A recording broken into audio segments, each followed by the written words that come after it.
You can also now watch Packard Pokes At on Atheism TV at youtube.com/atheismtv and, as always, on youtube.com/Packard Pokes At. Come to the live show and chat with us on Friday nights at 9 p.m. Central Time on vonlive.tv/Packard Pokes At. See you there! Do you really like Packard Pokes At and want to promote the show? Then go to cafepress.com/Packard Pokes At. There are hundreds of items available, including hats, shirts, hoodies, and so much more. Every purchase from cafepress.com/Packard Pokes At helps support the show. Your Packard Pokes At coffee mug is waiting for you. Do you want to stream Packard Pokes At on your iPhone or BlackBerry? Download Stitcher free today at Stitcher.com. Stitcher Smart Radio, the smarter way to listen to radio. You're on in 3, 2, 1. This is Packard Pokes At, and I'm poking at your news. Good evening, everyone. Welcome to another fine edition of Packard Pokes At. I am your immutable and unmutable host, Packard Sonic. And joining us tonight from the far, far east coast is Joe Unseen. Because I'm Batman. And joining us also from the far east coast and just slightly to the south is Crystal Says So. Because I said so. That's right. She did say so. Hey, everybody. We are back from our little vacation. And I got it. Before we get started tonight, I have to tell everybody something. It's very, very important. When I got back from my vacation, I found Jesus. I really did. I found him. I came home, I unlocked my door, and he was in my shower. I went and I took away his clothes, and I looked at it. I was like, it says Jesus on his wall. I said, no, it's Jesus. No, it's like, so I did press charges. So this way, hey, you know, he won't be coming back. So we go to court next week. So if you find Jesus in your shower, you know, be sure to call the police. Anyway. What did you do with his clothes? I kept them until the police arrived, of course. You know he's a pervert. So you're standing outside with a bed sheet, like, I got Jesus in my shower. Hi, that was a winner. I've been waiting for 3 days to tell that joke. All right. Anyway, we got some great stories, and we are glad that you'll be back. Oh, and before we get before we get started, before we used to take donations on the show, and we still are, but I set up a new site for our donation site. The site is called patreon.com/Packard Pokes At. Now, I set something up really nice here, and I've also got, you saw the commercial for the store. If you can buy hats or shirts or whatever, but I get a very small portion of anything that you buy. If you want to help to keep the show running, if you have a donation of whoops, wrong hand. There we go. Over here, for $50, you can get a donation of $50. You get a free hat or a cap, whichever one you want, and then there's also a free T-shirt at the $100 level. Or if you want to donate $200, you get a free hoodie. So that the money would, of course, go towards to pay for your shirt, and I get to keep a little extra to help keep the show running. So if you want to help donate, there's the donation. There's the link address is at Patreon. That's patreon.com/Packard Pokes At. And you don't even have to donate that much. You can donate as little as $1, and it would really help out the show, and I get a good portion of the proceeds. So I would greatly appreciate it. If you want to donate, please do so. Anyway, we have our very special guest, Essence of Thought. He's joining us tonight on the panel. Essence, would you like to say hello to our studio audience? Yeah, I'd just like to say greetings to everyone. It's a good show, so I hope you'll enjoy. Yes. I hope I can keep it interesting with the others. It's 3 o'clock in the morning where I am currently. Yes. So. Yeah, he decided to he's joining us where he is. It's really, really late. So, yeah. Who goes to bed at 2 a.m. anymore? Come on. That's right. Come on now. Let's get going to our first topic for this evening. Building a better future, science and technology. Out in Indiana, the scientists out there have found a way to transform mice embryonic cells into structures for the inner ear. Now, the thing is with the inner ear, there are very tiny little bones in there. I mean, they're even smaller than chicken bones, little tiny bones. And with the inner ear, it's very difficult to restore hearing and things like that. The research team led by Elri, E-R-I, Heschro, PhD, and Ruth C. Holton, professor of I've never spelled this word before, onatology at Indiana University School of Medicine, reported that they used the three-dimensional cell structure method, which were able to coax the stem cells to develop into inner ear sensory epithria, containing hair cells supporting the cell's neurons that detect sound, head movement, and gravity. Because gravity's a bitch, but you don't want to piss it off. So, but anyway, previous attempts to grow the inner ear hair cells they've done in the past have been very poor because all the necessary cues to develop the hair bundles kind of they weren't able to get them to stand on end, or I guess they had to use a comb over on them, and it didn't quite work. Hey, Donald Trump, dumb. Yeah.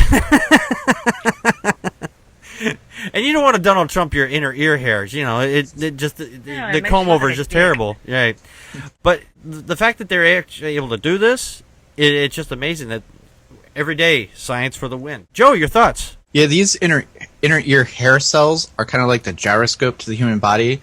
Like you mentioned, they detect gravity and motion, and the researchers have traditionally had trouble reproducing them from stem cells because, they were just really hard to make. But the breakthrough came when they started using a 3D cell structure that allowed them to give the cells timed stimuli to grow into the things they wanted. Right. So this is an example of smart people coming up with a clever way to get something done. Oh, yeah, absolutely. And it's always amazing that people can figure this stuff out. I mean, I sit here in awe. Weren't they using mouse stem cells or something like that to do this? Yeah, they're using mouse stem cells. It's pretty cool. Yeah, and the thing is, what's really interesting is that when we need to do testing for stuff that's going to be for humans, we often use animals because, we are all related, and so sometimes you get cells from a mouse that they used and stuff that's going to be on us. Like a number of years ago, I think 10, almost 20 years ago, they grew an ear on the back of a mouse. So that just to show, that mice can hear really big stuff. I hope they named him Mickey. Yes, it's on the mouse's back, not so much on his head, because that would probably make the mouse go flop over like this. Crystal, your thoughts? Oh, I love this story. Diseases of the inner ear are so hard to treat, and we've not really had a medium to do so until this. So reading this story is really fascinating to me. There's so many complex things that happen to allow us to hear, and like Joe has said, and like you've said previously, the inner ear is what am I trying to say? Our center of balance, our awareness of gravity, our head position, and that's what all the inner ear is about. So for them to be able to recreate this in a 3D form and it function, it gives me great hope that that's going to lead to some medicinal treatments, surgical treatments, not only for people with hearing loss, but for people that suffer from inner ear disease, which is just life altering. Yes. They're not able to walk, they're not able to sit. It's a terrible thing. So, science for the win again. Absolutely, science for the win. I mean, these things out there are just to be able to stand and be able to function in a normal society today. You see people weaving down the road, and they're not drunk. They're just they have that inner ear problem that Crystal was mentioning, and it's astounding that we're getting to the tightest areas of the human body, and we're fixing things, or we're going to be fixing things even more. Essence, your thoughts? Well, I think it's also good for the fact that there's the wider implications for all this. It's not just this piece of research that's the brilliant thing, but this research acts as a beacon of how progressive science can be, and manipulating basic cells at their core, etc. Because there's a lot of stigma around manipulating cells, because somehow you're defiling nature, etc. But here we have something that gives us a clear result, which then acts as good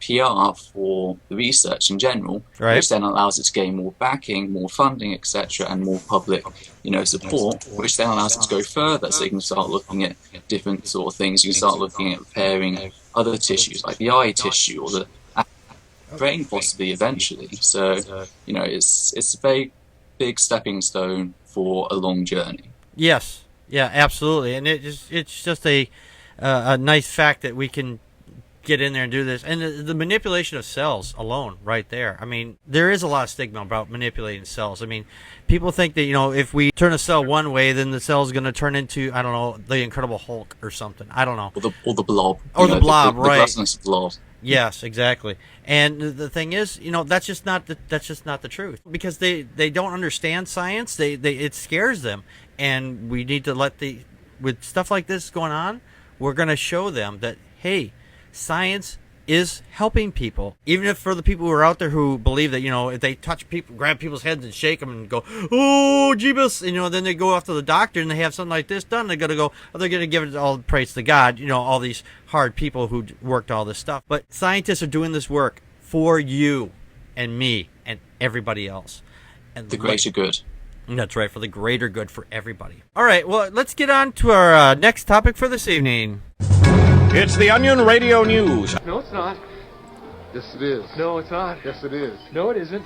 Tonight's for Not the Onion News, out in Sweden, in Grums, Sweden, actually. I didn't know that a city was named Grums. That's kind of interesting in itself. You've always heard of these people, they get mad at town hall and they will take something out and dump it on their doorstep. A number of years ago, George Bush Sr., I believe, said that he didn't like broccoli. So you get all the broccoli farmers came and dumped broccoli pretty much on the doorstep of the White House, or they brought it to the White House. Out in Sweden, they take another approach. They dumped 250 gallons of horse shit on the floor. The protesters are believed to be behind the dumping of more than 250 gallons of horse manure outside the town hall. Tommy Lind, the Varmont County Police, has said the manipulative workers of Grund arrived for work Monday morning and discovered the mass quantities of unique equine droppings had been dumped outside the town hall. We suspect that someone had expressed their dissatisfaction toward Grum's municipality. There are no individual suspects identified. I always carry around 250 gallons of horse shit everywhere I go. I mean, just come case in handy. Joe, your thoughts? Yeah, you can't beat City Hall, but you can dump hundreds of pounds of shit on it. In my hometown, I heard this story. Back in the day, there was a septic. They used to call septic tanker trucks honey wagons. Mm-hmm. And this owner of the honey wagon, he went and he pumped out this guy's septic tank, and then the guy stiffed him on the bill. Oh. And he was following him around town like, come on, man, you owe me some money. And the guy just kept blowing him off. Well, eventually he got pissed off, drove over to the guy's house, threw the hose through the guy's window, of set his house? it to reverse. Oh, yeah, of his shit. house. Set it to reverse and gave him his shit back. Holy shit. Oh. Now, That's this terrible. supposedly happened in the late 60s. I don't know how true it is, but I can only imagine that would be highly illegal to do now. I mean, it's human waste. Yes. So. Yeah, I have a very colored past. I've worked a lot of places. Actually, for a short time, I had a small stint, as it were, with a company that actually did this. And they do call them, today, they still call them honeypots. And believe me, that stuff is awful. Nowadays, they suck up everything because people throw all kinds of shit, literally shit, and other items in with the waste, and you got used condoms. When you open tampons. the lid, do you see that kind of stuff floating in there? Actually, well, they didn't open the lid. It's in a big.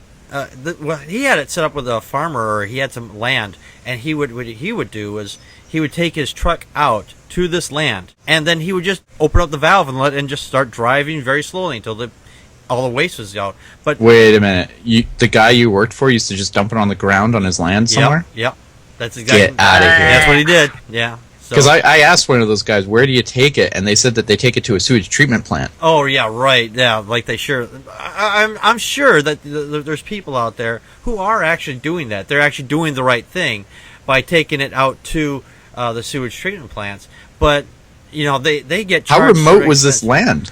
It's fairly out. It's out in the middle of, pretty much in the middle of nowhere. So. Oh, all right. It's not like it's like next to someone's house or something. It was like farmland or something. So. I think Wisconsin honey wagons might need a little more regulation. Yes, probably. But this is how this guy probably got ahead because it was just. He had no overhead. He's like, right. All right, I'm going to charge you $200 to empty this out, and see you later.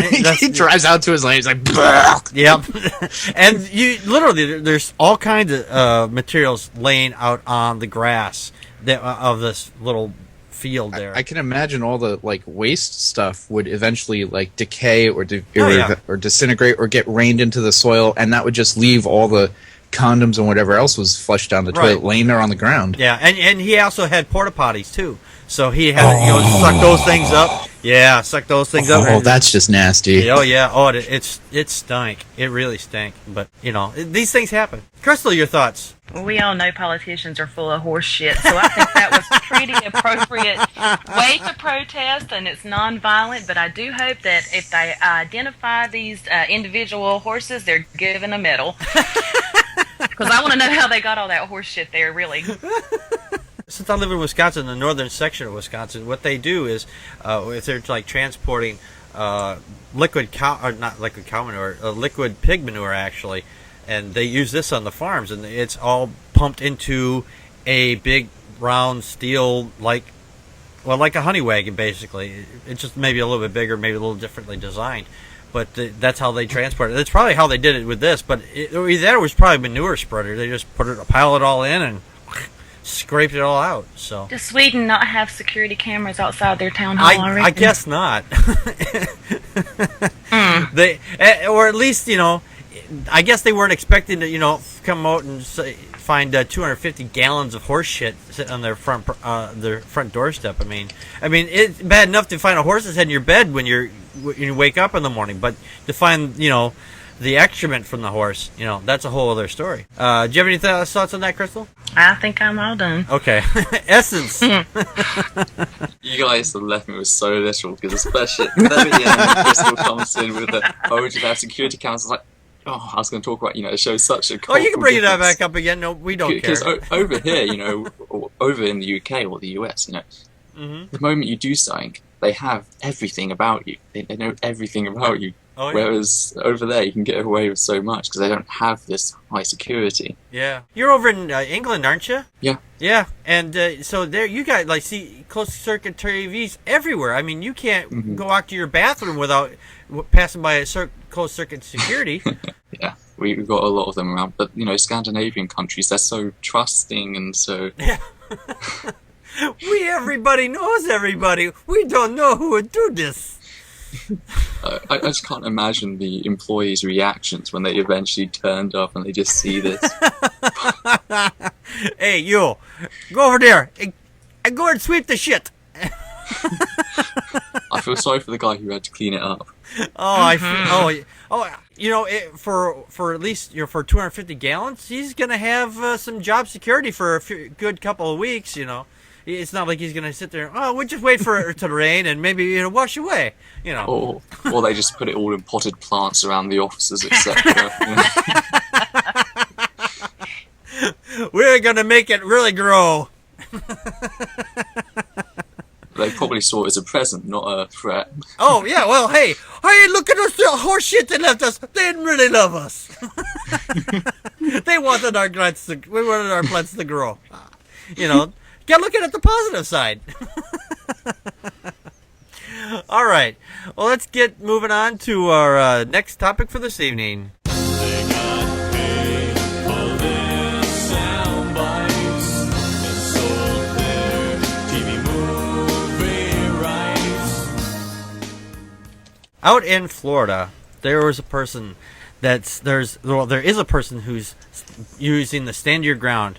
And I'm not talking about George Zimmerman in this case, because the trial is out as of tonight.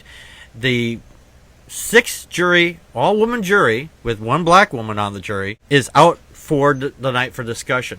They're still trying to figure out, if they're going to find him guilty or whatever. Now, out in Florida, they've been a lot of talk about stand your ground.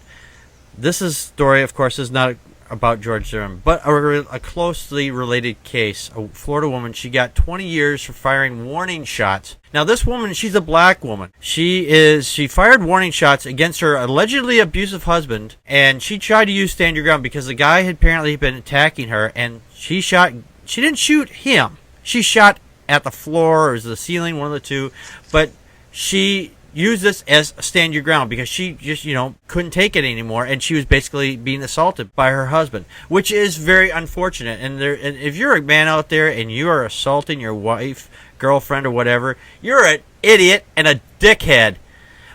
That aside, this woman was trying to use the stand your ground, and she got 20 years.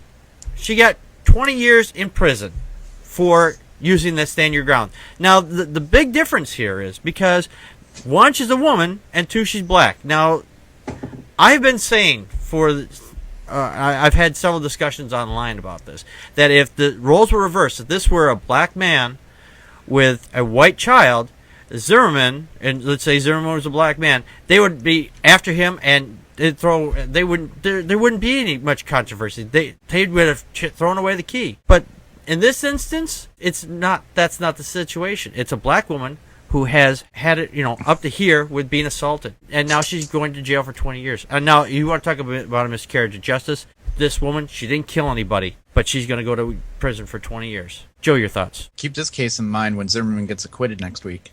If he gets acquitted. I hope he does not. Yeah, but, seriously, what's up with Florida? Yes. Talk about some bullshit. Like you said, she didn't kill anybody. She also didn't shoot anybody. She fired warning shots to keep a man away from her that she had an order of protection against. Right. What was he within so many yards of her doing anyway? Right. I mean, that right there is self-defense. She's protecting herself. Right. So what were the cops thinking when they arrested her? What was the judge thinking when he sentenced her? Right. He actually denied her motions to reduce her sentence. She's going away for 20 years. Because she tried to stop somebody from harming her. Right. Exactly. That's crazy. That's just crazy. It is crazy. And she's trying to protect herself. She was trying to protect herself. And that's the very definition of the stand your ground. She probably would have gotten away with that if she had actually shot the person. Oh, yeah. I thought exactly. Yep. Crystal, your thoughts? What he said. No, like this story just really bugged me, and I really kind of am just repeating what both you and Joe said. She had 2 strikes against her before she ever walked into that courtroom. She is Afro-American, and she is also a woman. I think not even race-wise, if it was changed, if it was the opposite and the man was the one that had fired the shots, I still don't think that the man would have gotten anywhere near this kind of sentencing. Oh, yeah. He had her blocked in her home. It's not like she could even get out. Right. And I'm just enraged that this lady is even facing any charges. She shouldn't get anything. Yep. And he should have gotten shot. I wish she'd have got him. Yeah. Well, I try to avoid, people getting shot but I mean, in some cases, if your life is in danger, and I can understand that, that's a whole different situation. But with George Zimmerman, his life was not in danger. I mean, just because he claimed he thought it was, that's different. That's a completely different story. But I think the common denominators is all just Florida's just screwed up. Oh yeah, that too. And obviously, their judicial system is just lacking severely. The one thing that it's like I said, she was trapped inside her house by this man that she's got a protective order against, that has beat the hell out of her before. Right. She's got a daughter in there with her. What else was the lady supposed to do? Yeah. Short of shooting, would they have rather her shot him? I guarantee wonder. You she would have got off easier. Probably, maybe maybe the reason why they're putting her in jail is because she didn't use the stand your ground all the way to the full extent of the law. I mean, she should have made him hit the ground. Yeah, made him, put it in the chest, boom, hit the ground rather. This pisses me off really bad. It does, it really does. And the thing is, no one died in this situation, but she goes to jail for 20 years. We don't know about Zimmerman yet. We don't know. Maybe by the time I get this edited and put out, maybe we'll have something come out. Or maybe it won't be until Monday. I don't know. Essence, your thought? Oh, God, I've got quite a few actually on this one now. All right. Personally, I do disagree with Crystal on the whole thing about the gender, etc. At least from the prospects of my courts over here, they're very different. Women, when they're sentenced to prison, they generally get a third. Yeah, you have a different culture over there, don't you? When they're given a warning, they're 20 to 30% more likely to be given, a warning rather than actually be sent to court. Okay. So, I disagree with the whole idea that if she was a man, that she'd be given a longer sentence. However, I do, of course, agree with the general point that, nobody was harmed here, so the punishment it doesn't quite follow. Because, why do we punish people? We don't punish people for the sake of punishing them. We punish them for a number of reasons, as to rehabilitate them, for example, to tell them, this is wrong, etc. Well, how is protecting your offspring, your family, etc., how is that wrong? Right. In a manner that you avoided harm to anybody. Right. So, that doesn't quite follow. And I'm reminded of a story over here in the UK, which is very similar. We don't have the same stand your ground laws. We don't have the same, private property protection laws. You can't harm anyone on your property or something like that. Right. There was an elderly woman when some yobs came into her garden and were messing up her garden. She waved from the window. She waved a bread knife, and she got prison sentence for that. Prison sentence for waving a bread knife. They were in her garden. This was from her kitchen window. She did it. Or let me ask you: was the bread knife loaded? Maybe the bread knife had a 6mm shell in there, or a 60mm shell, and you just. No, I'm just kidding. Maybe it was a notch bread knife, so it broke the Geneva Convention. Oh, that's probably it. Yeah, because we all know that notched bread knives leave a bigger scar than a flat bread knife. Yeah, it's just like bayonet. Yeah, it's like bayonet. When it comes to knives, cops take a whole different approach to that. I mean, I've had personal experiences with cops and knives too. Well, ever since I was younger, off and on. So they take a weird position on that too. So I mean, it's not I didn't have a gun. I just had it's like I had a knife. I was just cleaning my nails. Why you got a big knife for? It's like, well, it's a survival knife. I just bought it. What the heck? I bought it legally. What's the difference?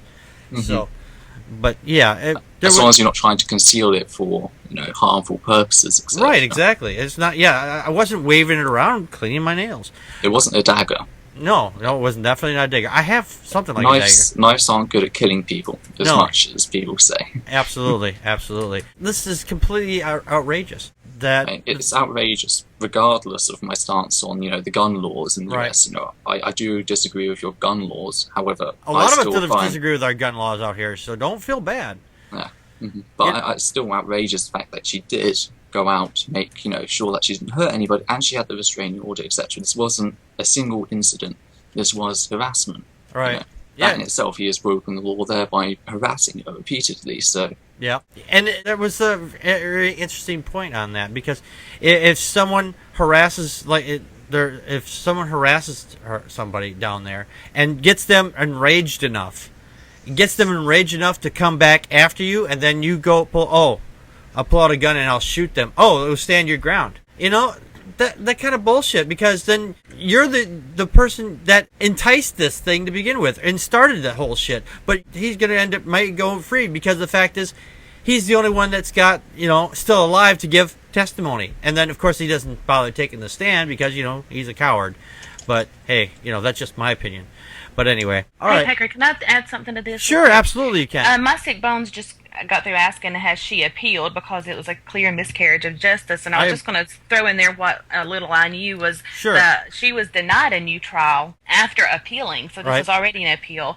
And the judge said that the law did not allow for extenuating or mitigating circumstances to reduce the sentence below the 20-year minimum. Right. Period. So I think the best I could tell, she's done for now. Yeah, she's gonna be in jail for 20 years for doing nothing other than trying to protect herself.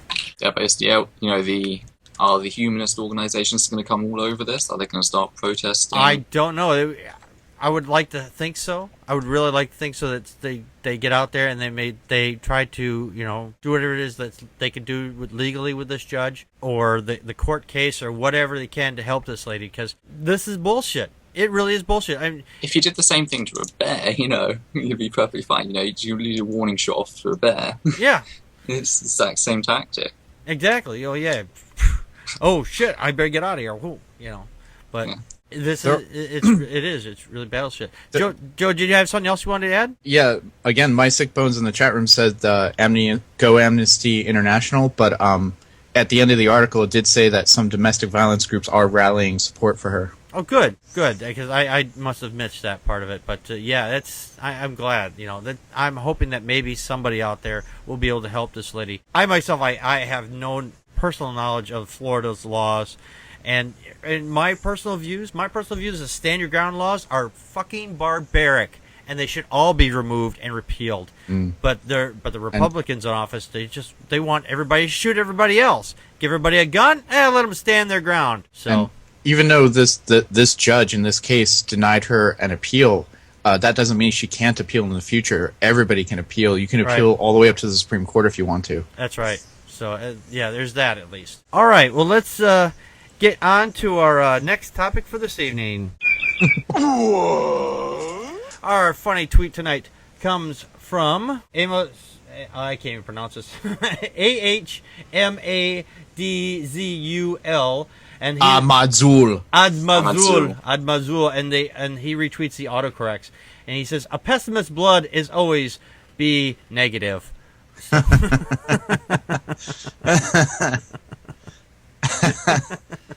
Oh wait, I get it.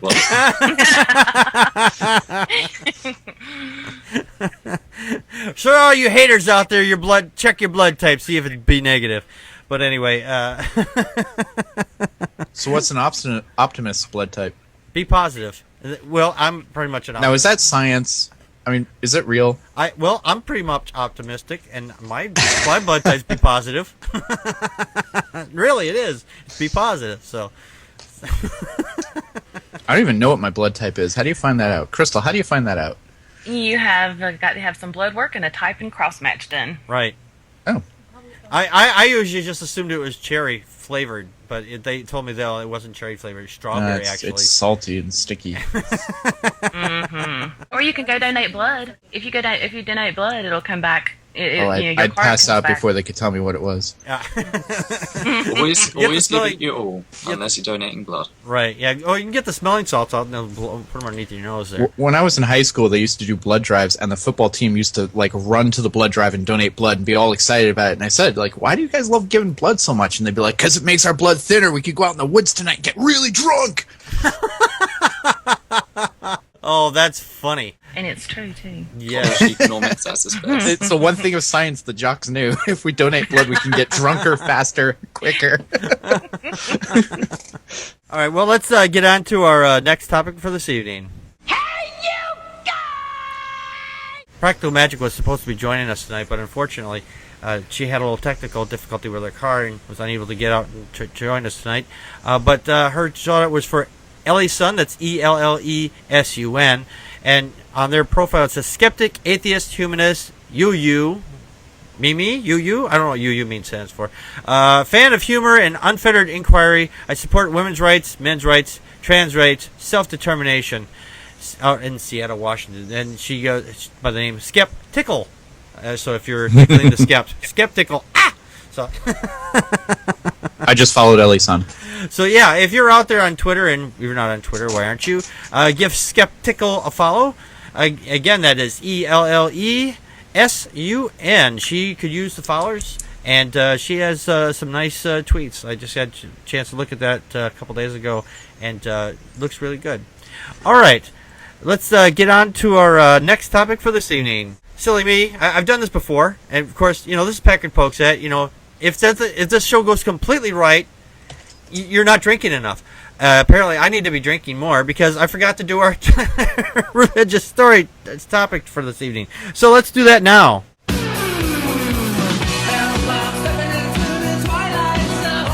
Tonight's topic of discussion is free will. God's free will, or God's will, or free will. Now, the thing is with free will that there's people out there who think, because you can do whatever you want, you have free will. Well, that's not true, unfortunately, because if you're going to do something, it's more of a deterministic will. You are determined to do something. If you are going to say, I'm going to pick up a knife and fork and then cut into the steak, is because I determine I'm going to pick up that fork. there's been years and years of debates over free will. One of the great topics, things you can get to, it's like kind of a mind thought experiment. If you're on a track, let's say you're on a train, or you're next to a train, or a train is going down the train tracks, and the train is going to hit 5 people. You can throw a switch and send that train down a different track. The 5 people will be saved, but it's going to hit just one person if you touch that switch. Now, do you touch that switch and save the 5 versus the 1, or do you just not touch it at all and let the train continue on its way? Now, what's interesting about that thought experiment, is now you change the subject, you change it a little bit. Let's say you're walking on a bridge and this train is careening out of control. It's going to hit these 5 people standing on the tracks. But in order to do so, you have to take and shove something that's 500 pounds or 200 pounds even onto the track. It'll stop the train. But there's a 200 or 500 pound man sitting above the bridge right in front of the tracks. All you have to do is just push him over the edge, and it'll stop the train and save those people. Do you do it? See, these are the kind of questions that make you sit here and will make you pull your hair out, because a lot of people will say, well, I'll throw the switch because I'm, disassociated from the train itself. But that's not true, because you are interacting with the train either way. Now, and they'll say, but they say, I won't push the man because I actually have to make physical contact with him. Then I'm taking his life. Either way. So it's an interesting topic. But anyway, we're going to get started. The timer up now. And it's right over here. No, it's over here tonight. There it is. There we go. And we've got 7 minutes on the clock. And Essence, since you been our guest, you get to go first on this. And our time starts now. Okay, well, first of all, we're discussing determinism and free will, etc. Possibly should look at what determinism is. Determinism is, when everything is predestined, Right. It's like a domino effect, but rather than a singular line of dominoes, we should possibly look at, like those murals that people can make with the dominoes. Right. It's possibly better to look at that, where they're all intertwined, etc. Right. Now, the thing is with this, is everything, goes into it, from your personality, your preference, etc. That's still a determined factor. That is part of you. So that determines the outcome before you've actually made the choice. So that is predetermined. The whole thing this links back to God is, how if He creates every aspect of us individually and personally, He knows how every difference or every variable in our personality, or even in the universe, etc., every environmental factor, will, in effect, affect us and our choices down the line. He should know every single one of these choices, right. This whole butterfly effect where, yes. Smaller things build up to larger things. He should know every single one of those. So therefore, it seems free will is, not compatible with this unless God forcibly makes it so He doesn't know things, right. In which case He's not all-knowing anymore. Right. But then, there's also the problem, which is the main thing, God's plan, etc. If God has a plan, and it's always going to end up going to that plan, then it is predetermined. It's been predetermined since the very beginning. Right. So, and then nothing you can do is change it. You may not know how the ball will bounce in the beginning, but that ball is going to go down the gutter in the end. So, right. The destination is preset. It's set solid, really. All right. Anybody else? Yeah, Joe, Crystal, your thoughts on this? Well, I think I'm a little bit torn. Far be it from me to be unusual from the path of Christianity, but I kind of really straddle the fence on this one.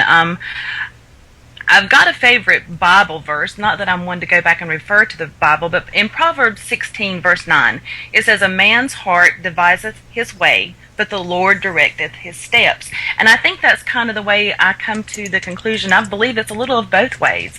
I do think that you have that general God directive that you're given, but you do have the ability to choose the path in which you go. That may be simple-minded. That's just kind of the way I personally think. Interesting. Joe, your thoughts?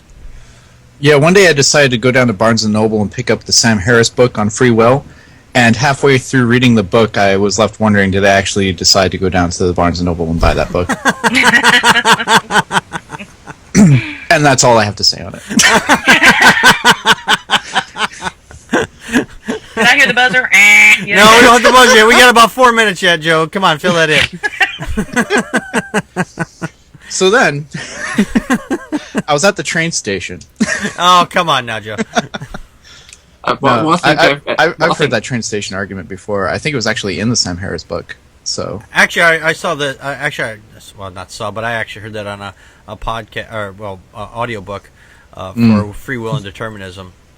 It was really interesting. It took me about a week to get through it all. It was just there was so much there to get through. It's definitely some heavy stuff. Mm-hmm. I mean, I don't fully have my head wrapped around it. It's like the one thing I would say is that without a doubt, free will and God's plan can't coexist. Right. They seem exclusive of one another. Like you can't have one and the other at the same time. Right. It doesn't work. Right. Exactly. Because if God knows everything you're supposed to do, then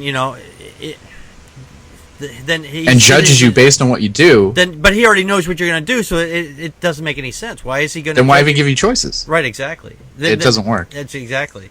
It's like if you predetermined you to go to hell because he supposedly knew before you're born that you're going to reject him or you're going to do something that's going to displease him in some way, then why would he go through the process of going, oh well, I already know this guy is going to become an atheist, not believe in me, so I'm just automatically sending him to hell.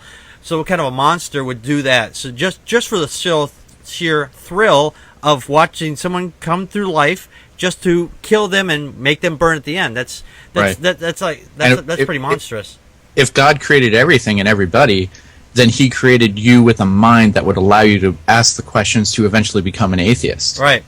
Exactly. So then why punish you for that? Because he made you that way. Right, exactly. It doesn't make sense. It does not make sense. Exactly. This is the one thing that Christians argue amongst themselves, and I think if you're honest about it, it's something you struggle with yourself. Because we don't have those answers, and you don't know. It seems to be a contradiction between the two. You can't have one and the other. And I totally get that. I think a lot of it comes down to faith, and a lot of it comes down to just being satisfied with that answer. Yeah, my daughter wants to jump in here real quick. I'm sorry, just 1 second. To go off what Joe said, like how God created everyone and everything, God also created everyone and everything in his image, so which means he created you with your doubtful mind of whether or not he exists, so he has a complex of knowing whether or not he exists. Exactly. Brilliant. He looks in the mirror every day and he's like, are you real? Am I here? Maybe he's listening to some Side 10. That was actually quite brilliant for her. That was I'm not saying I'm not surprised because she is my daughter, so she picks up quite a bit. She's quite the smart cookie, actually. So. Another defense that they'd like to throw up is that Sure. there's quantum fluctuations that go on, things that we can't predict, etc. That's free will. It's like, how is that free will? All you've done is replace one form of determinism that we can measure with a quantum dice or fate. Yeah. That's what we've replaced it with. We're no more free than characters in a role-playing game. Right. Everything that we do is pre-decided by these quantum fluctuations that we cannot predict. So. Yes, and if we can't predict, random isn't free. Yeah, it's. I like the fact that there's so much in even in the Bible that God says, "Oh, I give you free will, but I'm going to take over your free will and make you do the things I want." So that basically, where the fuck is free will then? But anyway, we are just about out of time. Anyone have a last thought, last second or two? No? All right, there's it. Okay, that's it. I wish we could have gotten in some of the clever things that Dog was saying in the chat room. Oh, yeah, actually, there was one thing he did say. He said, I've had Christians tell me that God creates some to be chosen, others not to be, which seems to be the antithesis to a loving God, and I quite agree. I mean, why would God create, some people that say, oh, these people are going to love me, and these ones aren't going to love me, so I already know that these ones aren't going to love me, so I'm just going to burn them all the way. I mean, what does he need? Kindling?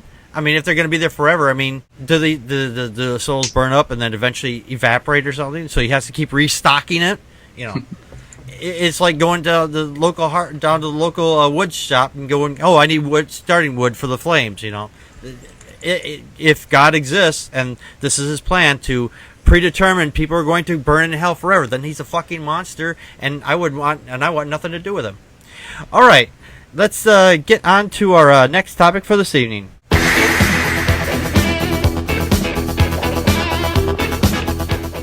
Tonight's guest is Essence of Thought. We've been trying to get Essence on for a while now, and he is a wonderful man. We also talk about a show, our channel that we often get some of our videos from for our Tubing Around section, from the Atheist Hub, and we found some wonderful people on there.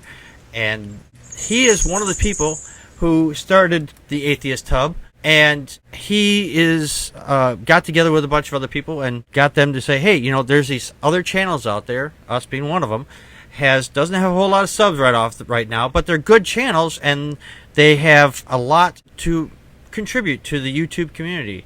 And because a lot of the big guys in the atheist community seem to be, it's like, kind of getting tired of this, or they've got other things to do with their life, and they're just kind of moving away from YouTube and going on with their life, and they haven't been seen in a while. And then we've got these upcoming YouTubers, and he is helping get these people views. All right, Essence, before we get started here, I have a general question I generally ask our guests. How did you come up with the name of Essence of Thought? Well, it wasn't as straightforward as just coming up with the name. I actually did create a prototype channel. Okay. It actually was Imperial Atheist Prior, and then I went away because this was a phase when I was going between a fandom and the atheist community. Right. So I came to the atheist community, went way back to the fandom, and then came back and I said, well, Imperial Atheist sounds a bit unfriendly. I want something thought-provoking and something that will stick with me to the end. And I just eventually came up with essence of something, essence of mind or doubt or something, and then it came to the essence of thought eventually because EOT sounded reasonably well. Oh yeah, and it rolls right off the tongue very easy. Essence of thoughts. Yes. It almost sounds like a seasoning. The seasoning of reasoning. Yes. Oh, there you go. Seasoning of reasoning. Yes. All right. I have some other quick questions here I'd like to ask before we get going too far. Were you ever religious, or were you religious at ever? And how did you come to your non-belief? Well, I'd say yes and no. I wasn't a church-going devout believer, but I was a Bible-read Christian, which is, of course, a very rarity. Only 1 out of 10 Christians has actually read the Bible. So, the fact that I'd read it, but I wasn't going to church. So yes, I did accept it, and it led to me developing this kind of psychosis where, when I saw people dying around me, etc., I began to think that, I could be bumped off at any moment. I was just a fly, and, God's created plan, he'd just get rid of me, and that would be it. And I kind of developed this thing I started calling the invisible sniper syndrome, where I could be bumped off at any second, by this invisible sniper in the sky. And, I also was going through a very rough time, and one night I went to the Bible to look up some passages on the topic that was hitting me that night. I didn't find the help I needed for them, and I ended up destroying the Bible, and I also ended up that night becoming an I'd say anti-Christian. I wouldn't say atheist, because I still believed in the God of the Bible. Right. I just hated him outright, and I was going to do everything I could just to go against him. Then, of course, that led to me falling into a crowd of non-Christians. I started falling in with the atheists, etc. I also, of course, went further on in education. We started learning about, scientific method, the null hypothesis. You can't disprove the existence of something. I had a brilliant biology teacher that taught me this by the invisible polar bear in the Arctic, etc. Oh yeah, I've seen that. Everyone in the class was trying to spend the entire lesson trying to disprove it. So, I had a brilliant time, and eventually I kind of just realised that I had no reason to start my belief at all. There you go. When you said the invisible sniper, there's a scene from the TV show Family Guy. If Megas got pissed off or something, said, "God, just kill me now!" And next thing you see this red dot come up, and he's about to shoot her right in the head, and then he gets a phone call. I have not seen that one, actually. Oh, yeah. It's actually pretty funny. It's just like, okay, I'm about to shoot. It's like, ring. Oh, hang on a minute. And it goes in this, hey, Margie, all right. It forgets about him all, gets all together. I I have a couple other quick questions here. What do you use to edit your videos? I use Sony Vegas Pro 9. It's outdated by several years, but outdated by 4 years. It's still good. Hey, that's, whatever works. I mean, if you saw some of the stuff that I use out here, this stuff is outdated by about 10,000 years based on the... The Earth didn't exist before then. Yeah, well, based on how fast computers actually age, I mean, that's about... They're a number of years old. So this is a long-lived computers like the lizards before, are they? Yeah, it's actually mine's a. I always tell everybody it's a Mac, but it's an Apex Lizard version 1.0. I have to crank it on the side to get it going. It still takes whale blubber. Yes, it works on the whale blubber system. How did you decide to get into making YouTube videos? And is there any YouTubers out there that you find inspiring? That was that would have been in 2008, 2009. I started making very basic YouTube videos. It was just images with music, etc., from the fandom that I was part of.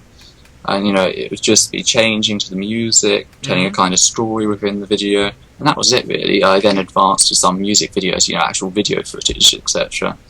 I did a few vlogs as well, getting into some drama that I really shouldn't have got into, getting bitten on that and then kind of retreating.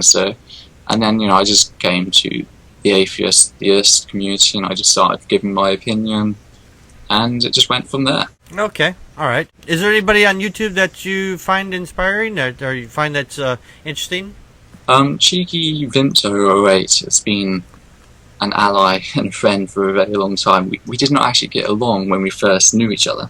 I despised him a little bit when we first met him because he was he seemed to be very condescending towards this was back when I thought philosophy was just wise man thinking whilst young men die, etc. I was like, so I didn't really have high thoughts or philosophy because of course all the philosophy in the media that we see is this junk filtered out by people such as William Lane Craig or various Islamic apologists. It's all just really junk compared to the actual philosophy. And then I actually started learning about the actual areas of philosophy, right? And I started building a respect for philosophy now, so I'm very he's a brilliant guy. He did a very good video about free will and how God's this argument that God hides himself. That's how we have free will. Because if he showed us he existed, we wouldn't have free will. Yeah, I've heard that argument too. And it's like, and then the theist is trying to prove God exists. Therefore, he's trying to take away free will. That's brilliant. I'll have to remember that one next time I deal with somebody. It's like, so if you're trying to prove that God exists, then you're going to try to take away my free will. Oh well, we can't have that now, can we? So it's also of course that you're going against God because God doesn't want to be revealed. So why are you trying to reveal him? Yes. It's like outing a gay. It's outing God. We had to out the God today. I have one quick last question here. What do you do outside your YouTube persona? What do you do? What do you do in the real world? I'm currently a college student. I've just finished college. Actually, I'm looking to go to university. It depends on my results I get next month on the 15th. If I get to university or not. I've been doing sociology, psychology, and English. I'm looking to go into sociology and culture and media at university level. So I used to run my college's LGBT support group. We've helped out various charity events on that. World AIDS Day, for example, I helped out. So, just general doing stuff like that. Other than that, I'm just your average teenager who doesn't drink, smoke, or do drugs. Hey, I'm the only one in my family that doesn't smoke, drink heavily, or do drugs either. But hey, we all got to set the bar somewhere, Cheers to that. We've been getting some questions. Yes, from the chat. Yes, we actually have some quick chat room questions. Connie did finally get back, but a little late. But she did have some quick questions since she was supposed to be on. I'll just get to her questions first. What show were you recently filming on campus? Recently on campus that you interviewed the chaplain on July 2nd. It sounded juicy that you ruffled his feathers. Yes, we're currently working on that because the guy that I was helping, he only had access to college computers, and of course summer's just come. We've all broken up; the college is no longer open. Mm-hmm. So I was just supposed to come on the show and act as a voice. I was supposed to be the atheist position, secularist position. All right. This was on two topics: it was religion and youth issues. The fact is, because the computers are closed, he asked me to do the editing. He kind of wheeled me in to do that. All right. However, because we can't meet up, he lives in London. He used to get the train down. He had a year pass to get the train down. He no longer has that. Mm-hmm. So how we've been editing it through is I've been showing it screen sharing through Google. I've had I've listened to his voice through my headset whilst playing the actual video on my TV, so he can hear it. Mm-hmm. And he's been editing that. He's been telling me to zoom in that part, cut that part. So it's coming along, but it probably I won't be able to finish it by Monday, which when I go to Spain. So sadly, it's going to have to be next month that we finish it. Yeah, yeah. So yeah, it's where we kind of had to get you on at the kind of like, Packard, I'm going to be on because I got to go to Spain and I'm not going to be available. It's like, okay, well, we'll get you in. So, and we do everything we can to accommodate. She had one more quick question here, or one or two more quick questions. What is your major or minor, if any, and what is your career goals? Major or minor? Yeah, do you have a major or a minor? Like you're majoring in kicking Christian butt and minor in... No. It's just kind of minor in pottery. Different, Minor in pottery. I'm going into university next year. We do college before university. College we get A levels. So. Really? That's interesting. Yeah. You kind of do the whole thing reverse type thing. Oh, that's interesting. So you really don't have... I have A levels to my name, hopefully. Okay. All right, she had one more quick question here. She loved your Let Your Heart Fly. Will you be making another one like that? Probably not. That was a remake of one of the videos that I mentioned, the music videos I mentioned before. Okay. That, I decided I'd go back and I'd remake it in HD because I lost it and, it's nostalgic, etc. So it probably won't be making others like it. I've made other music videos. I remade old ones, but I'd never released them because I don't think people would appreciate the content on my channel, which is mostly vlogging. So, yeah. Oh, cool. But there are many videos that never make it to the end upload. Well, yeah, I do a lot of editing on this show, as you probably might guess. A lot of that never sees the light of day. It doesn't go past the computer and it's gone. Just a quick question. Why are you going off to Spain? Holiday. Holiday, sure. Hey, everybody's got to get away every once in a while. You missed the running of the bulls. How are you supposed to get gored? No. It's just a nice villa, resting out there for a week, then going back to cold Norway for a while. That sounds like well, it's not that cold in Norway at the moment. Well, yeah, it's probably fairly warm there right now. I'm going to turn the questions over to our co-host here. Joe, did you have a question for Essence of Thought? Essence of Thought, Peter. I'm really sorry. Usually when we have a YouTuber on the show, I like to familiarize myself with their videos way ahead of time, but I didn't know I was going to be on the show tonight, so I haven't gotten to watching any of your videos. I did subscribe to your channel, and I noticed that 2 days ago you uploaded a video called Debunking Islamic Pseudoscience, and I am really excited to watch that because I talked to a lot of Muslims on Twitter. That was a long time ago. I commented on it. Oh, you commented on it? Is it your video? It's my video. Oh, that's right. You commented. Okay, all right. I'm looking at it again now. But yeah, I can't wait to watch that. Like I can't tell you how many times I've disappointed. Like I used to talk to this imam in Qatar, and he'd be so happy to tell me that the fresh water and the salt water in a river estuary would flow in opposite directions, and God predicted it and told it to Muhammad. And I'd be like, well, no, not really. Anybody who lived in a river delta and did fishing would know that the net would go one way while the boat went the other way. So it was common knowledge. It wasn't some kind of revelation from God. And they would get so mad, no.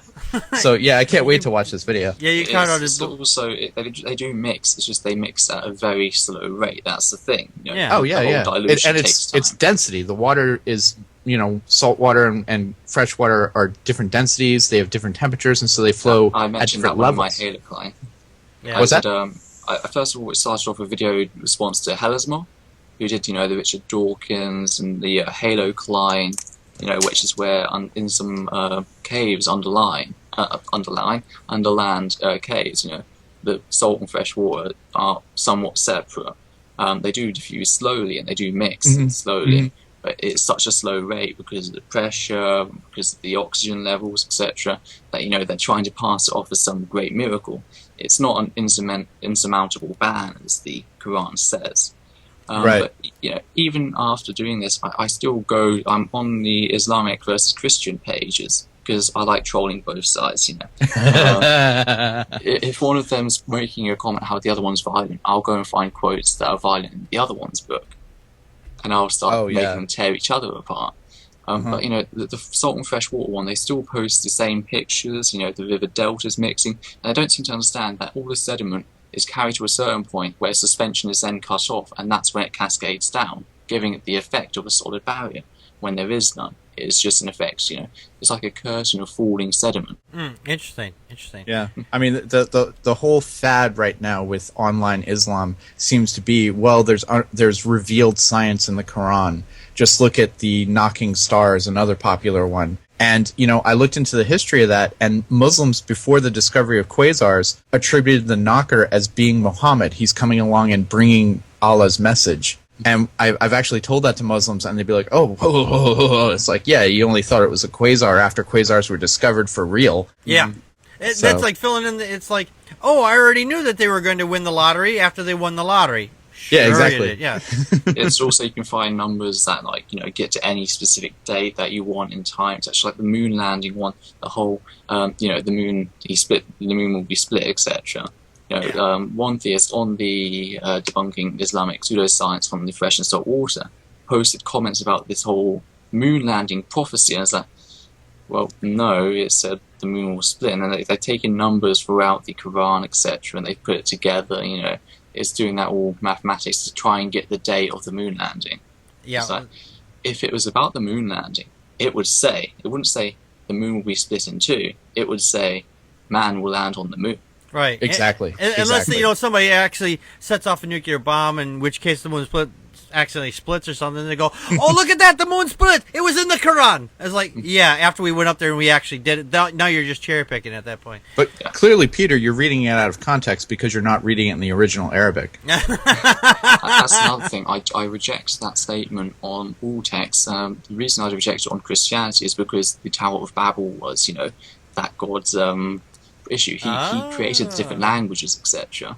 So it's his own fucking fault if they You're not reading the original context. Well, it's God's fault because he screwed everybody's language up. I can't read in the original context because nobody knows what it is. So as for the Islamic one, it's supposed to be this perfect message. Well, is a perfect God going to expect you to learn every single word of the language, which most of the world will not learn, and then damn you if you don't. Yeah, and damn if you don't, well then fuck him. And there's 1 billion Muslims in the world, and not all of them speak Arabic. In Indonesia, that is not the common language. Right. Some of them actually, even though they learn how to, recite the passages, they don't actually know the meaning of the words. Right. It's becoming a common thing. Exactly. Okay. Crystal, you have some questions for Essence of Thought? Not that y'all just didn't ask him 100. Actually, mine, one of Dawkins' questions is really the same thing that I was going to come up with. Peter, we're thrilled to have you on the show, and you're obviously a very intelligent and very fascinating. I enjoyed the videos that I did get to watch of yours. Our question is, did you have any problems with friends or family when you came out as an atheist? With my mother, no. Even though she's a Dutch Catholic who came over on a pilgrimage to Britain. So oddly enough for her, no. I've actually had more issues with my father. Because my father seems one of these more agnostic types. At least he used to be. He seems to have changed slowly. I don't know if he's been watching my content or not, because he used to do that without telling me that he was watching my content. But he when I first acknowledged it, he was very questioning about was I scared to go into church? I was like, no, it's a building with 4 walls, a roof, etc. I'm not scared to go into church. I went to a Warhammer 40,000 gamers club that was in a church, just purely because we had the Chaos Demon posters all over the walls, etc. Which is funny in a church.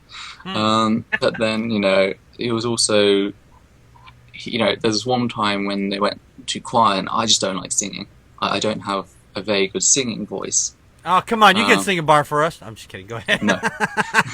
I don't think they could sing. I was like, oh, is it because it's in the Christian church? I was like, no, I just don't like singing. Yeah.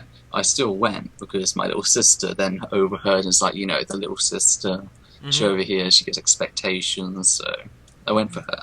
Ah. See, there's the way you got to do that is, or while everybody else is singing, you just do there and go, move your mouth. You don't have to do anything. Just pretend like you're actually singing the words. This way. Do it like the Grinch. Right, exactly. Nobody will know because everybody else is in harmony, of course. And if everybody else stopped, then there's a problem. But I haven't had really any problems from family or generally people that I know. Apart from a few Islamic apologists that turned up at our college, that's about all the confrontation I've had in real life. Okay. Yeah, cool. Did you have any other questions, Crystal? I didn't have any Crystal's questions. Nope. Crystal's questions. Tune in next week for Crystal's questions. We had some questions from the channel. Actually, people posted some questions up on the YouTube channel. And I thank you for everybody that posted up questions. And please, if we have a guest on, please post your questions. We will be reading them, and we'll be reading who you are. We got one from Careful Atheist. He goes, why did he cut his hair? No, not this.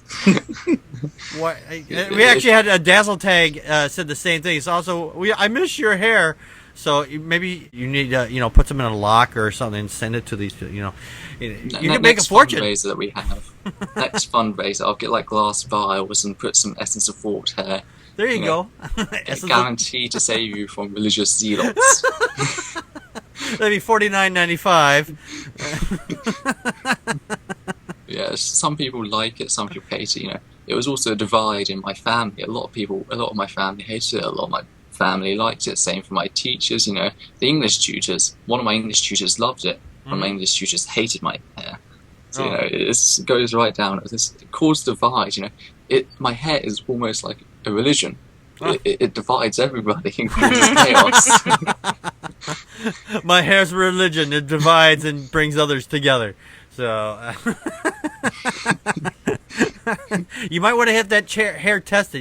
They are giving away $1 million in the Templeton Institute. Prove miracles. Right, exactly. We had another one here by Gibberish001. He says, whenever I ask cherry pickers to explain how they determine what should and shouldn't be taken literally, I always get one, two, or both things said to me. One, they cannot give me the method because it's simply too complicated to fit within their arbitrary time or limited text. Or two, they simply studied the Bible. Yep, that's right. Simply study the Bible enough, and you'll be able to make these distinctions too. I tell them I have, and I offer them all the time that they would need, and then they never come back. Do you have any comments on that statement?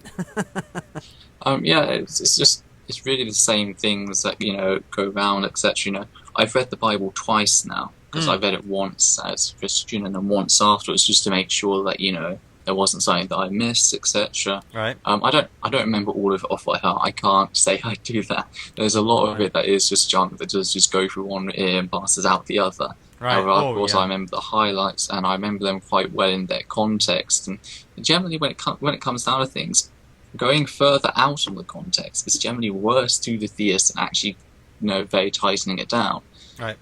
It really can be detrimental to them. Yeah, because I don't think they understand fully. A lot of Christians don't fully understand their Bible. Like you said, you've read it twice, and a lot of them, I don't think they've actually read it. And I've personally talked to some that that I know, and I've say, well, this says this in your Bible. He goes, where does it say that? So, have you ever actually read the Bible? No, but the pastor, he tells me what's in the Bible. Oh, yeah, there you go. You're just going to go by somebody else's? You don't actually crack this thing open and look at it yourself? I mean, come on now. You're the one who believes this stuff. You should know what's in it. It's like if you were to sign a contract for a car or a house or something, would you say, okay, you just put down the paperwork, I'll just sign it, and I won't even bother reading it? Oh, by the way, did you know that every Wednesday we'll come by and crack your balls against the sidewalk just to make sure you're going to pay? That's in the contract you just signed. Oh, really? I didn't know that. Well, you should have fucking read it. So, We're going to take some quick questions from the chat room here. Dawkins Doggy says there's a loony on Facebook who insists the Bible is confirmed by science because he cherry picks and interprets. What do you think about people who, they get in their face and say, well, they do the same thing. They cherry pick and interpret the Bible any way they want to. What do you think about people like that? Mean cherry pickers in general? Yes. It really does grind my gears because, I expect an all-perfect God to produce an all-perfect book. Even with human elements thrown in, it shouldn't be that grotesquely, put out. Example, it wasn't Esfion, it was 2 Kings 2, with Elijah and, the bears, where children were calling Elijah bold. God sent down 2 bears and mauled 42 of the children to death, Yeah. It's certainly not the word that's the issue, because some people say that child is just, young, poor person, It's not necessarily a little kid. Well, the Hebrew grammar, when taken into context, actually does, state that it is small child. It can only be in that context, that word. Yep. So, where's the outlaying context for that? I want to know the outlaying context for that. Can you just give me that? And it really does grind. Yeah, exactly. I know exactly what you're talking about. Brett Palmer, he did a whole series on this, and he went back all the way to the original Hebrew on this and showed that this is actually, it means young man, meaning child, not grown adult, because this is the way the apologists try to spin it, that these were like teenagers or like 20-year-olds. They're coming along and they're harassing this guy. Maybe Elijah was trying to do stand your ground on stand your ground, God style. Bears, come on out. It's total bullshit because they like to spin it the way they like to. And then another thing they like to do, if you do go back to the Hebrew, they like to state, well, you're not qualified to learn Hebrew. You can't be an autodidact. You can't go learn it yourself, which you should be given credibility for going out and learning something yourself. Even if you mispronounce some words, there's a certain theist who no longer exists on YouTube after what Dark Matter did to him. Oh yeah. He was really going after. Oh, you mispronounced that word wrong. I was like, I don't care. The meaning's still the same. Right. This was Deuteronomy 22:28 verses 29. Right. Yeah, you misspoke a word. The whole meaning is now changed. Torfaz qual, Torfaz qual means to seize, to catch, to arrest, to take hold of. It's a very forceful word. You see, the Hebrew language lacked a word for rape on its own, so they'd use words in conjunction. So, and then this forceful taking is followed by the act of sex, and that, you don't seize, arrest, catch, or take hold of someone and then lay with them and think, oh, in a world where sex is so sinful and everyone's so frigid, this isn't passionate sex. This is quite clearly connotations of rape, seizing an individual against their will and then laying with them. Right. That is clearly rape. And then the passage, what it calls for is for the individual to pay 50 shekels of silver, which is a weight of silver, not a currency, so it doesn't change with time. And the weight is worth, $600, 400 pounds. And then that woman will become his wife for the rest of eternity. Huh. So, 600 pounds of silver. Wow, damn, that's... I don't have any... Not 600 pounds in weight. It's 600 pounds in weight, right? No, it's $600 US dollars. Oh, 600. Oh, dollars. Pounds. You say pounds. Oh, you said British pounds. I'm sorry. Yeah. We need to get the pounds and dollar bills things straight. Actually, since your current rate is a little bit more, it would probably be about $520 or so versus American dollars versus the 600 pounds. So that's a guess, of course.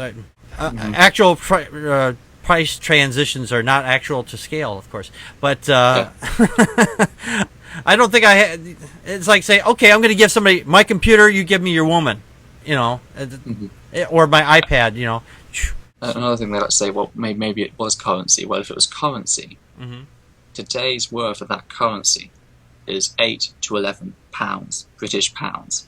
Oh, really? Yeah. So if they want to take the currency, they by all means they can take the currency route. I gave them that ground. I used it as a weight of silver. Oh. So is there, all right, so are you talking, now you're talking pounds in money, or talking pounds in pounds? Pound. Okay, pounds of money. Okay, yeah, £8. £8, I'll say. Okay, £8. Oh, about $10. Yeah. There makes you say basically a woman's worth about $10. So if they want to take the currency route rather than the weight route, okay. in which it's $600. Okay. Just the price of a cheap whore. I don't know. The whores I buy are pretty expensive. That just demeans people that demeans women, really. The fact that they can put a dollar amount on a woman's virtue or virginality or whatever, and what's worse, if she's not a virgin, then they they stone her to death. I mean, that's total garbage. We had some other quick questions here from the chat room. What is your opinion of the attempted encroachment of creationism into schools here in the UK? And that's from Dawkins Doc. He's over in the UK, actually. We don't really get it much around our area, I'm lucky to say.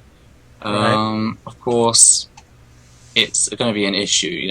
It's not so much going to be an issue with Christian apologetics, but of course we're getting a higher and higher Islamic population. Okay. So, they're going to start bringing across their apologetics, their retrofitting, they change entire science books, to get around such things as the salt and fresh water. Oh, right.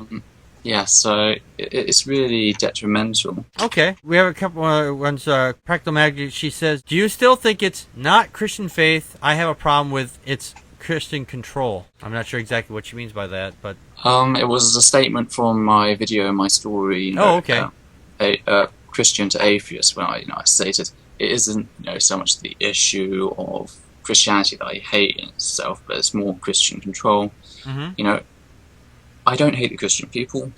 That's quite acknowledged. No more than I hate those that have been led to such astray. Away from the factual evidence, away from reasoning, away from rational discourse. I don't hate them. I see them as almost victims of the system. Gotcha. Now, there are those that you can say are quite clearly, they know that they're bullshitting. However, they continue to kind of perpetuate this because maybe they got a financial gain. Maybe they are trying to regain that faith that they once had, etc. And it's the only way for them to do so. Mm-hmm. Now, those people, I do have an issue with.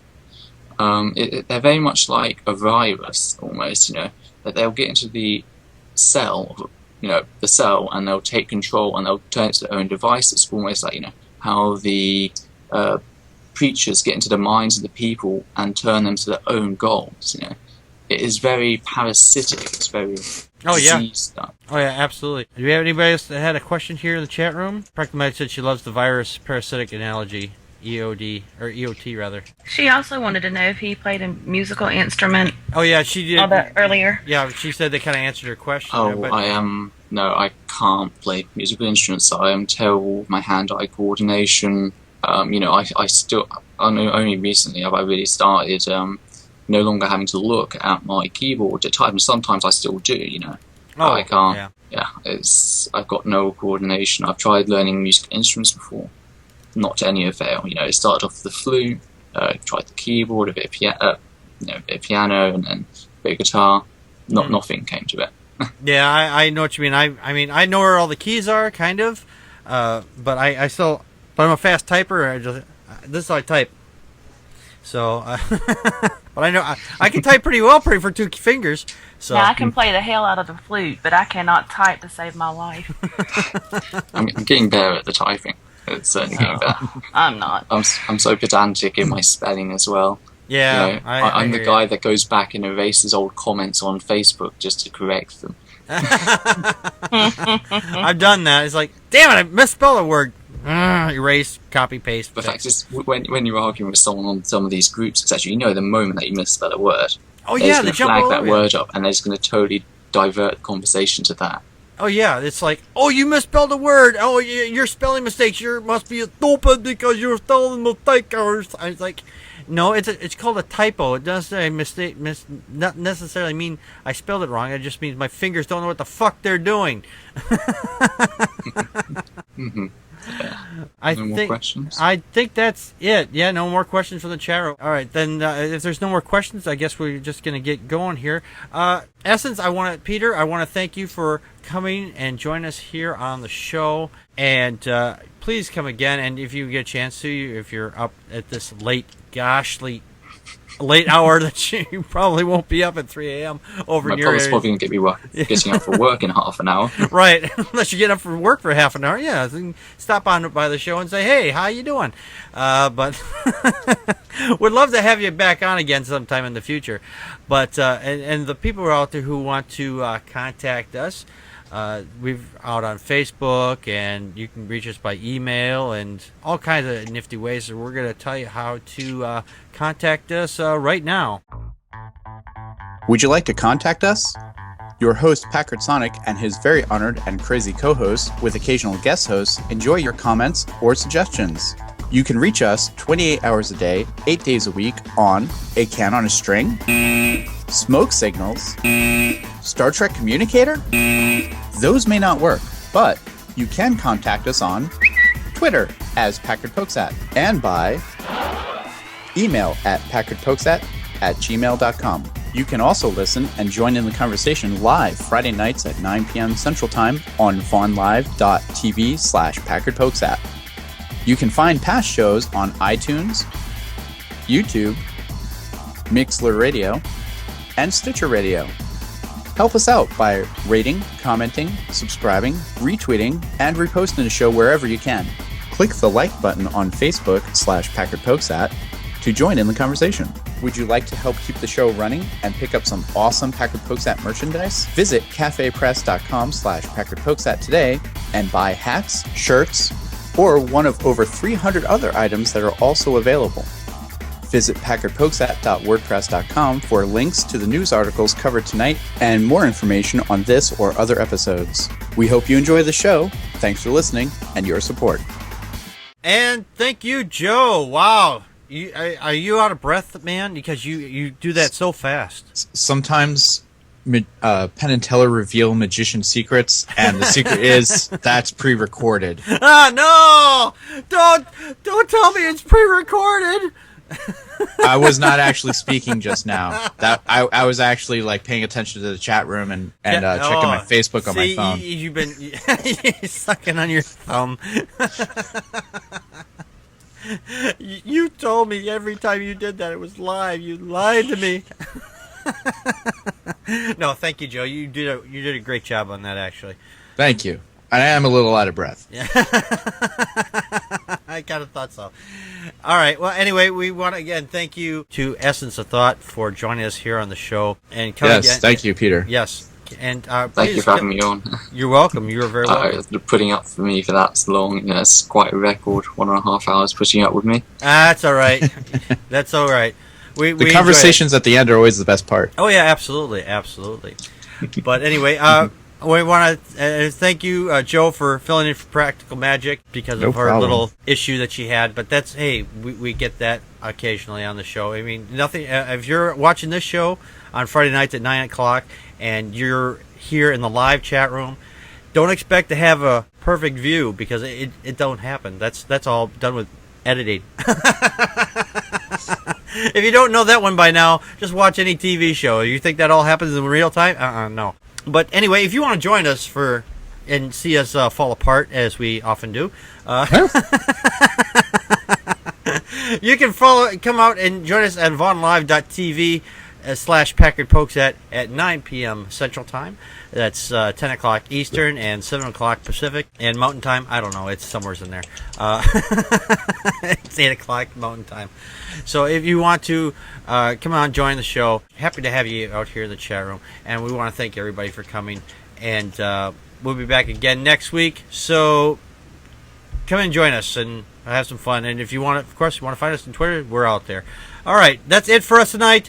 Thank you, everybody, for coming. This has been Packard Pokes At. We just poked at your news. And that's a wrap.